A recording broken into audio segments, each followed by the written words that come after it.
Hey folks, Dr. Mike here for Renaissance Periodization with Jared Feather for Renaissance Periodization as well. Today, we are looking at the lying leg curl, of course, for hamstring development. That's the target. Let's take a look at the common mistakes and the ways to fix them so you can get the biggest hamstrings ever. First mistake, and is a super common one, is kind of a twofer. One, not using full range of motion, and two, having an inconsistent range of motion, which is real easy to do if you don't do the full, because the full auto-standardizes. What do we mean by auto-standardize? Auto-standardize means if you just gently touch the bottom and top the machine out, and if you touch your butt every single time with the pad, Jared, please demonstrate, voila, then you automatically know you're doing full range of motion, and nothing physically any more full is possible. The good thing too is that because everything's full range every single rep is essentially the same, which means you're standardized, which means you can program well. You can see if you're getting stronger and bigger super well because everything is always the same.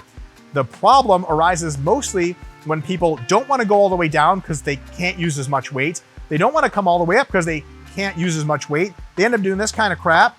And all of a sudden, you know, how many reps is that? Who knows? And also because we're not getting the stretch under load and we're not getting the peak contraction, the hypertrophy is lessened because more range of motion usually means more hypertrophy if you can still produce higher forces. So we're not going to do inconsistent reps that sometimes, Jared, show us like the inconsistency stuff. Sometimes guys will do some partials. That was a full rep. That was good. They won't go all the way down on one. They'll go all the way down on one. Who knows, right? You can't count the stuff. Standardized full range of motion is absolutely the way to go. No demo for this one, but check this out. There is such a thing as too much range of motion, and here it is.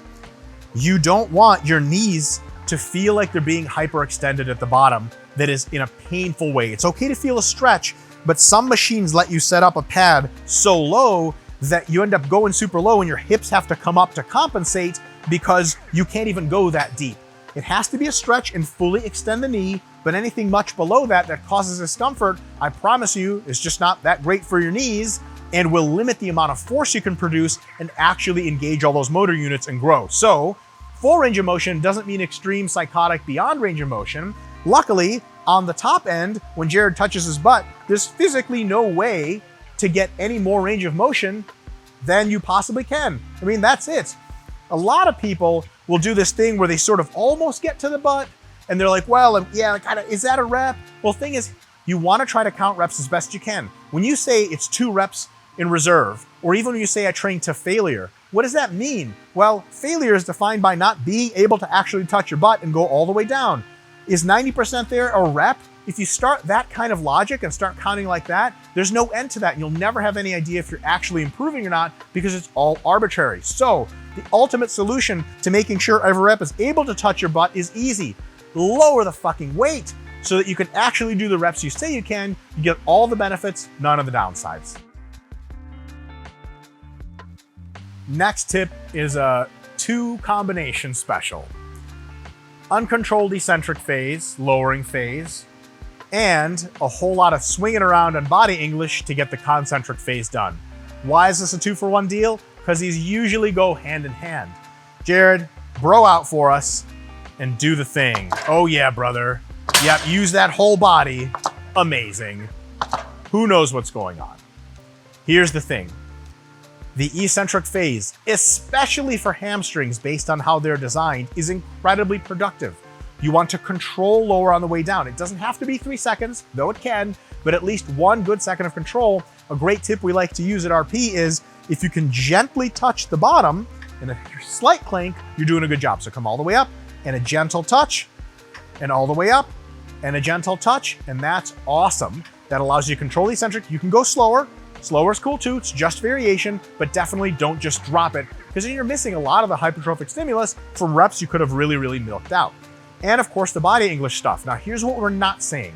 We're not saying you have to keep everything so rigid that you reduce your force production to your hamstrings. Grind, get as many reps as you can to meet your target. However, you don't want any excess body movement that you know is just bullshitting you. So if because of the fact that your hamstrings are contracting so powerfully, you slide a little on the bench, that's totally cool. But if you're pulling yourself on the bench, Jared, can you show us a pull-up version of that? Like, if you're physically pulling yourself and you know that's transferring momentum to get you to do the movement, you're just not training hamstrings anymore. Be honest with yourself. Let organically your hamstrings contract hard and move you a little bit, but don't do anything extra you know is bullshit. All right, foot pad mistakes. Where do you place the pad? Here's the thing. If you place it really close to your knee, you can leg curl more, which is sweet because then you win the leg curl Olympics and your whole country cheers for you. Wait, that's not a thing. So there's no advantage there. Actually, there's a huge disadvantage. Jared, curl it like that. You'll notice that it's awkward as hell, and sometimes it automatically prevents you from getting a full range of motion and counting it because either you can't touch your butt anymore, or based on how the machine is designed, you actually touch your hamstrings instead of your butt, and it cuts the range of motion by a ton. Either way, it's bad news. And a lot of the time, these machines are so well designed, they have, as this one does, a pre-shaped cam mechanism that really kind of optimizes the force curve for your hamstrings anyway. And if you have the pad too low or too high, it throws off the thing completely and all the reps feel like crap. The forces are high when they're supposed to be low and everything's bad. On the other hand, so what we're kind of saying here is the lower on the feet, the better, which is actually true. However, you want to make sure that it's just behind your actual heel so it has a good perch and you feel secure because you want high force production. What you don't want, Jared, do the end of the Crocs thing. Sometimes we get a little too far ahead of ourselves and all of a sudden, yeah, like at the bottom there, it's almost rolling off. The human body, when it detects instability, automatically down-regulates force production to the extremities. If you have an unstable squat, your quad ability to contract goes down. Same thing here. If your hamstrings, if your proprioception isn't feeling like it's stable, it's not going to contract your hamstrings as hard as it could. So ideally what you want is you want that pad just below your heels and no higher. It's going to feel great. You're not going to be Hercules here, but you will be getting bigger hamstrings. Two very related questions that are very meticulous, but we have to answer. Foot position paranoia and pausing paranoia. And these are technically mistakes because they're really overvaluing things that matter almost not at all. How are we supposed to have our feet? There's no shortage of folks with all good intentions that every time I post an actual training video of myself doing leg curls or Jared does of him, they're like, okay, so why do you have your toes pointed out? Or why do you have shit pointed in? Or what about your knees? Or what about this and that? Folks, it really doesn't matter almost at all. Yes, there's some tiny differences in hamstring activation, some sartorius activation, etc., but these all essentially just fall to nothing in the grand scheme of your training. What you really need to focus on is the stimulus to fatigue ratio, how comfortable the position is, how much force you can generate in your performance, how many reps you can do at a certain weight, and making sure that you're actually feeling the target muscle that you're supposed to be. So pick whatever position of feet, rotation, whatever you like. If it's not hurting your joints, if you feel strong doing it, your performance is excellent, and you get up off the machine, you're like, holy hamstrings, you're doing a great job. And every now and again, you can vary the position if you want just to change things up, or you don't have to. And you can do the same thing all the time and get giant hamstrings. Next, very related point, should you be pausing at the top and getting a peak contraction? Again, this is something we get really often, is when you get a peak contraction, people are like, oh, why are you doing that? And when you don't get a peak contraction, that is, don't pause for the top for a second, people are like, oh, shouldn't you be getting a peak contraction? Here's the thing, it's just a little bit of variation. It's like pausing in a press. It has its advantages, it has its disadvantages. Disadvantage, the amount of total force area under the curve is not as high. The advantage is potentially there's a little bit of enhancement of mind-muscle connection, and if you feel that, and if it really burns in your hams more distinctly, that's a good choice. At the end of the day, it's just a variation. So if you like both of them and they feel great for you, do like 3 mesocycles of no peak contraction and then 3 mesocycles of a peak contraction. If you just like one, just do the one and you never have to do the other. There's never been a single person on a bodybuilding stage ever to where he turns to the side, he flexes his ham, and the judges are like, clearly he's been doing the peak contraction thing wrong. Not a single time, so don't worry about it. Last few points. Jared Feather permanently quit RP and he just walked off the set, so he's never coming back. It's okay, we don't need him. Here's the thing. Let's talk about loading ranges. Are we gonna train in the 5 to 10 rep range, the 10 to 20 rep range, or the 20 to 30 rep range for this exercise? And like we always say, it comes back to the stimulus to fatigue ratio for you. If you're getting incredible tension, incredible pumps, incredible performances, and a great progression from the 5 to 10 rep range in the lying leg curl, I will never in a million years tell you that's a bad idea. But for most people, At face value, usually that doesn't happen.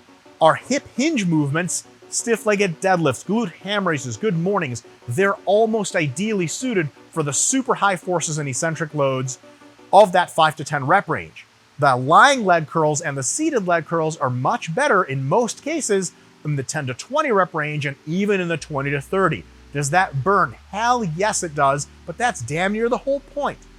I would focus on the 10 to 20 rep range if I were you to start, see how you like it, and then experiment with the lower end of that rep range slightly heavier, see if you get a better stimulus to fatigue ratio. If not, try in the higher range and you'll almost certainly find that that's where you like the exercise best.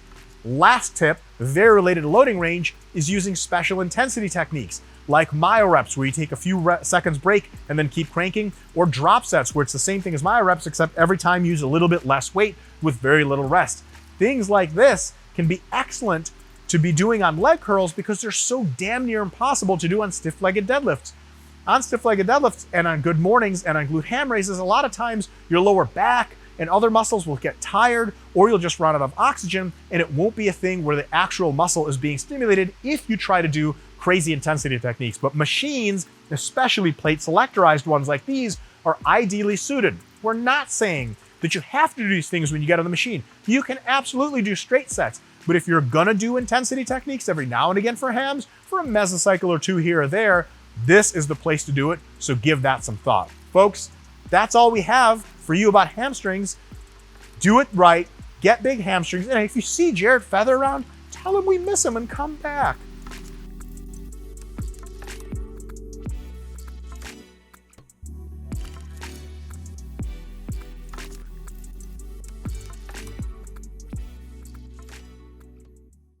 Dude, real talk, I hated Jared Feather the entire time. I'm glad that motherfucker's gone. Fuck him.